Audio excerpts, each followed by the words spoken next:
दोस्तों, आपको मैं एक बहुत पुरानी कहानी बताने जा रहा हूँ। एक गरीब परिवार अपनी मेहनत पसीने की कमाई लेकर अपने गांव जा रहा था। उस परिवार में 4 भाई होते हैं और बड़े भाई की बीवी और 3 बच्चे होते हैं जवान, और कुछ सूटकेस भरा हुआ पैसा भी होता है और बर्तन भाड़े बोरी में भरे हुए होते हैं। तो उस नाव में बैठ जाते हैं। नदी बहुत गहरी और चौड़ी होती है। दूसरी पार जाने के लिए वो नाव में बैठते हैं और नाविक उस नाव को चलाते हैं। जब नाव चलने लगती है, नदी के पानी का बहाव बढ़ता जा रहा था और तूफान की तरह से लहरें नदी में चल रही थी। पूरा हंसी खुशी परिवार था और उनके दिल में बड़ी खुशियाँ थी कि हम जाके अपना घर पहुँचेंगे और वहाँ पर पहुँच करके अपना पुराना घर भी देखेंगे और अच्छी खासी वहाँ पर मौज मस्ती करेंगे, क्योंकि बड़े भाई ने बहुत सारा धन कमाया था और उस कमाई में छोटे भाइयों का भी हिस्सा था। सभी भाई मिलजुल के कमाते थे, एक साथ घर जा रहे थे। अचानक क्या होता है कि उस नाव में एक छोटा सा छेद हो जाता है और वह छेद जो है नाविक को भी नहीं पता चलती कि हमारी नाव में छेद हो चुका है। नाव बढ़ती जा रही थी। जब नाव में पानी भरना शुरू हुआ तो अचानक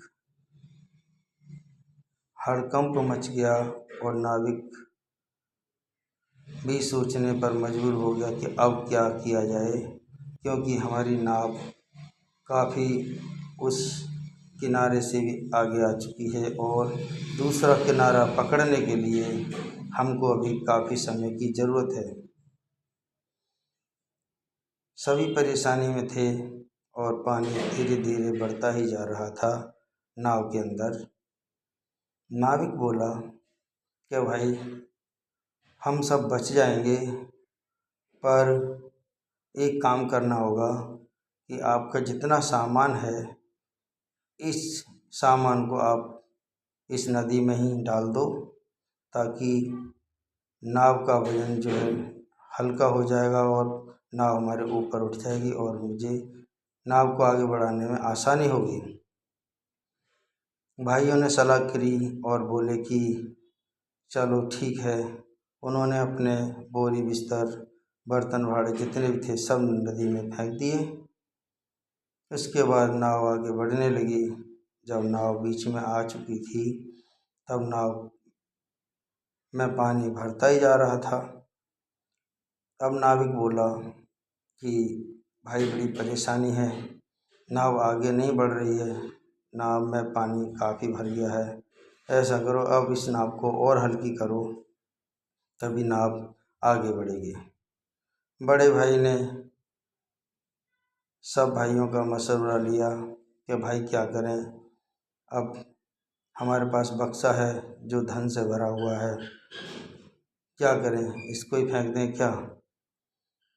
भाई बोले कि चलो, धन तो हम कमा लेंगे, इसको ही फेंक देते हैं। उन भाइयों ने उस बक्सा को भी फेंक दिया और नाव थोड़ी सी आगे बढ़ी और पार लगने के लिए अभी बहुत कुछ बाकी था। नाविक बोला कि भाई, नाव आगे नहीं बढ़ रही है, बहुत कुछ प्रयास कर रहा हूँ, नाव को और हल्का कीजिए। अब भाई सोचने लगे कि अब कैसे हल्का करें, अब तो हमारे बच्चे हैं, 3 जवान बच्चे हैं और हमारी पत्नी है और हम तीनों भाई हैं, अब तो इसके अलावा और कुछ है ही नहीं। बड़े भाई सोचने लगा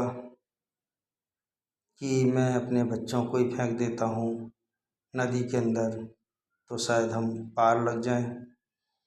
उन्होंने अपने तीनों जवान बच्चों को भी नदी में फेंक दिया और नाव आगे बढ़ने लगी। अब नाव किनारे में पहुंचने में थोड़ा समय और लग रहा था कि नाव डूबती ही जा रही थी, नदी बहुत गहरी थी। नाविक बोला, भाई बड़ा मुश्किल है, अब तो हम सभी मरेंगे और कुछ चारा नहीं है। मैं तो तैर के निकल जाऊंगा और आप सब इसी में डूब जाएंगे। किनारे पर नाव आने वाली थी। अब क्या सोचा, नाव डूबने में कुछ ही मिनटों का समय था।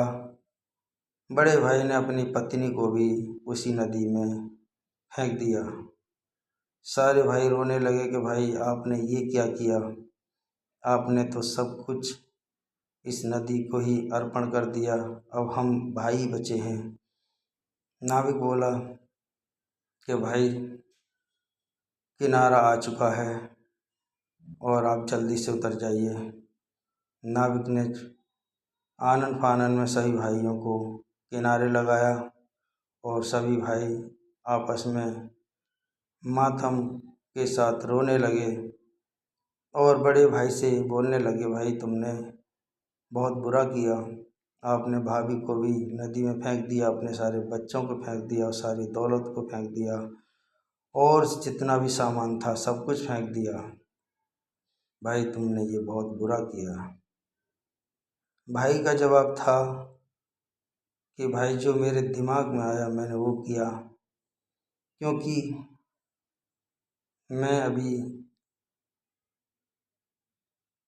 जवान हूँ, चाहूँगा तो मैं शादी और भी कर लूँगा और बच्चे भी मेरे पैदा हो जाएंगे और हम सब मिल कर के दोबारा से धन दौलत खरीद लेंगे, कमा लेंगे। लेकिन भाइयों, अगर मैं तुमको फेंकता नदी के अंदर तो मुझे बड़ा धर्म संकट में पड़ जाता और मुझे जवाब देना बड़ा मुश्किल हो जाता, क्योंकि दुनिया में भाई तो नहीं मिलेगा लेकिन बीवी बच्चे धन दौलत सब कुछ मिल जाएगी। इसलिए भाई कैसा भी हो, भाई भाई ही होते हैं और भाई से ही हिम्मत होती है और भाई से ही ताकत होती है। हमेशा भाइयों के साथ मिलजुल के रहना चाहिए। कभी ये नहीं सोचना चाहिए कि कोई गरीब भाई है या कोई अमीर भाई है। हमेशा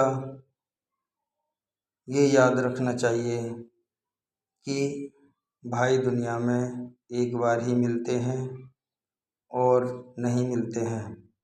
दूसरी बात यह है कि भाई के बगैर आंगन भी सूना होता है, तो सब भाई आपस में मिलजुल के रहना चाहिए।